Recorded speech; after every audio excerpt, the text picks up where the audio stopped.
Phillies fired their manager after a 9-19 start.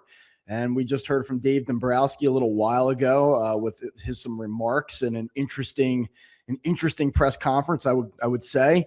And I don't know, man. I think a lot of this fan base right now is probably happy or, excited about the possibility of putting a charge into this team. I think that some people are probably upset and a little bit sad for a guy in Rob Thomson who seems like a quality dude. And, let's unpack everything that we heard here this afternoon and kind of try to make sense of what this means moving forward. Because there were some interesting moments down there today.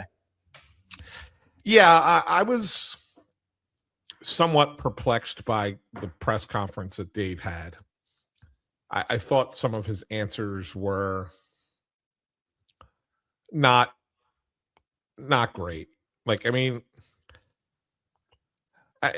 liked what I only heard a couple of the players. I was in the Uber trying to listen on my phone. I heard Harper call him one of the best managers he's ever had. I heard Alvarado talk about how much it hurts to have him go. I get the sense that this was a move for move's sake. I mean, Dave said himself, something had to get done. I felt something had to be done.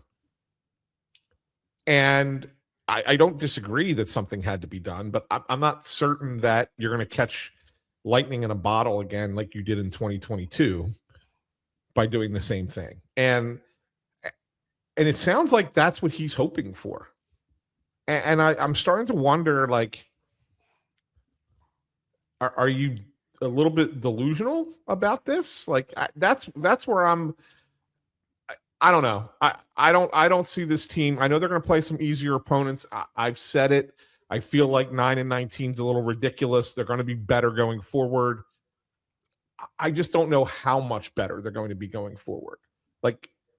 If they win 85, 86, 87 games, are we suddenly saying, see, that was the right decision? We find out that three of Dave Dombrowski's top advisors spent the weekend in Atlanta trying to sort of sniff out what was going on with this team.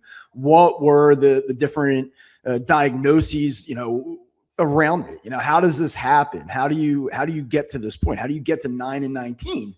And I wonder if they were arriving at this conclusion, but they were going to arrive at the conclusion in a little bit more of a delayed manner. Maybe they were another 7 to 10 days out. Maybe they were 2 weeks out and kind of sensing that they might go down this road. But then when the Alex Cora thing happens over the weekend, and Dave Dombrowski and Alex Cora have a very close relationship, and certainly that was verified this afternoon as well. He said that he spoke to him on Saturday night to kind of, talk through what had happened and then reach back out on Sunday morning and, took his temperature on the Phillies job. I wonder if at that point, though, he goes, I'm having this conversation with Alex Cora and I want to hire this guy. And in this moment, I want to hire this guy. And so if I want to do this, maybe I ought to just pull the plug on the manager independent of what the answer is now, rather than waiting to see what happens against the Giants and the Marlins. Maybe the core thing sped this up, even if it was already headed down this road in all likelihood.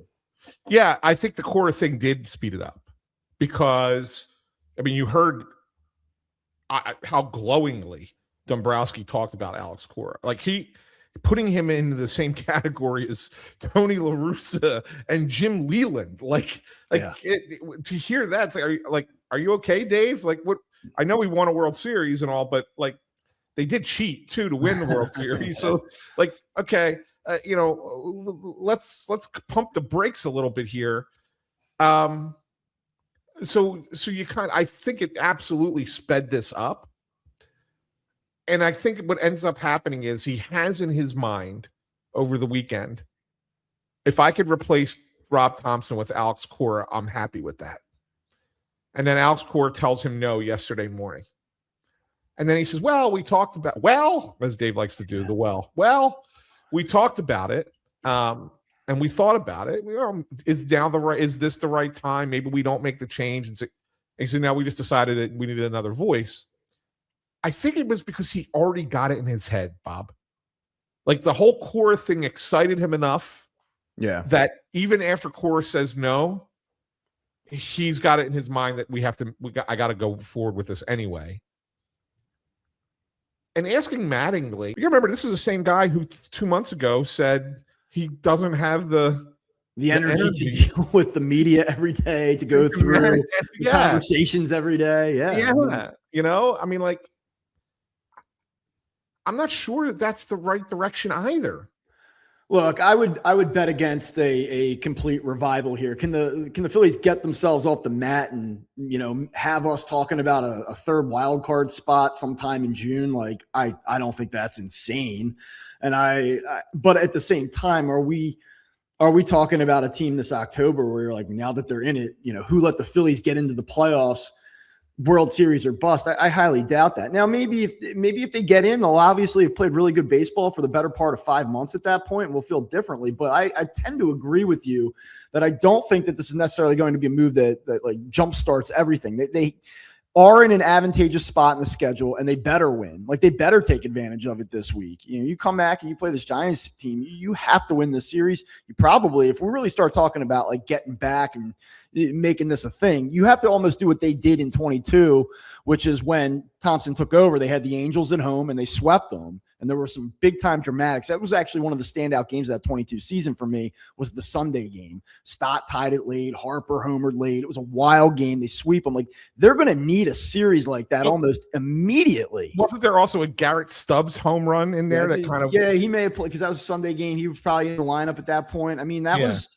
was a huge turning point for that team, and they're going to need something dramatic and drastic, I think, to kind of, you know, get this thing rolling. Now, I will tell you, I came away from the press conference with Dombrowski a little less than inspired, and I think it needs to be said that this guy is a Hall of Fame executive, and if I were him, I'd probably feel a little bit like, man, I hear what people are saying about me right now.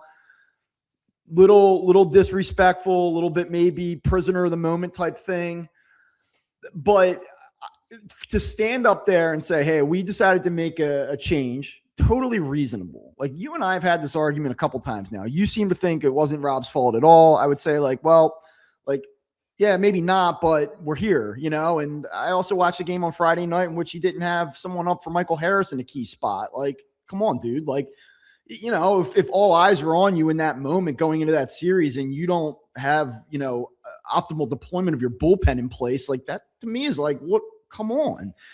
I don't feel sorry. I feel sorry for Robin that he's a good guy, and I don't want to see good people lose their jobs. But I don't feel sorry for him in a baseball sense. Like, this is what you sign up for. And, oh, by the way, you're going to get paid the remainder of your deal to go sit at home now. Like, you could be in a worse spot than Rob Thomson is at 4:09 p.m. today. So I don't mind that they made this decision. I'm okay with it, because you do have to do something, and short of overturning, you know, 25% of your roster, what else can you do?